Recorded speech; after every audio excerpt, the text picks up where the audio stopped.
Спанчево и Соколарци во програмата за консолидација на земјоделско земјиште. Овие две локации се дел од 5 избрани области каде консолидацијата, односно окрупнувањето, ќе се спроведе пробно. Активностите се дел од анализите на земјоделските експерти кои утврдиле дека рацепканоста на земјиштето е една од причините за загуби во земјоделието. Просечната големина на едно земјоделско стопанство е 1,62 хектари, расцепкано на 5 или повеќе парцели со поединечна големина помеѓу 0,25 и 0,6 хектари, кои се меѓусебно оддалечени од 500 метри до 2 километри. И најчесто се со неправилна форма, што ја комплицира обработката на земјиштето и употребата на модерна механизација. Несоодветна земјоделска инфраструктура, патишта до нивите кои поминуваат преку обработливо земјиште, застарени или непостоечки системи за наводнување и одводнување, го отежнуваат земјоделското производство. Како последица, земјоделците се соочуваат со ограничен обем на производство, високи транспортни и производствени трошоци, ограничени приходи од земјоделската дејност, ограничени можности за примена на современа технологија, потешкоти да реализираат развојни планови. Што се добива доколку земјоделците се одлучат да ја окрупнат земјата?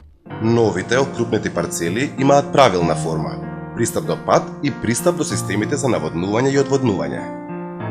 Главни придобивки за земјоделците: намалување на трошоците за обработка на земјиштето, зголемување на приходот и профитабилноста по хектар обработено земјиште, поголемите земјишни парцели овозможуваат примена на модерна земјоделска механизација и производствени технологии, можност за подобрување на руралната инфраструктура во согласност со локалните потреби, изградба на патишта до нивите, системи за наводнување и одводнување.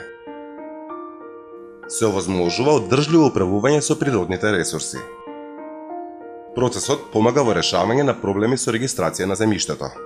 Дополнително, консолидираните парцели овозможуваат намалено движење со земјоделска механизација надвор од нивите, што води кон поголема безбедност на патиштата, зголемена ефикасност на земјоделските активности, што значи помала потрошувачка на гориво, што резултира со помало загадување на воздухот во руралните средини. До март 2019 година избрани геодетски компании ќе работат директно со земјоделците и локалните заедници на проценка на моменталната состојба на терен, утврдување на подготвеноста на земјоделците да се вклучат во процесот на консолидација, идентификување на индивидуалните потреби, како и проверка дали се задоволени сите предуслови за успешна имплементација на консолидацијата на земјиште во секој од избраните области.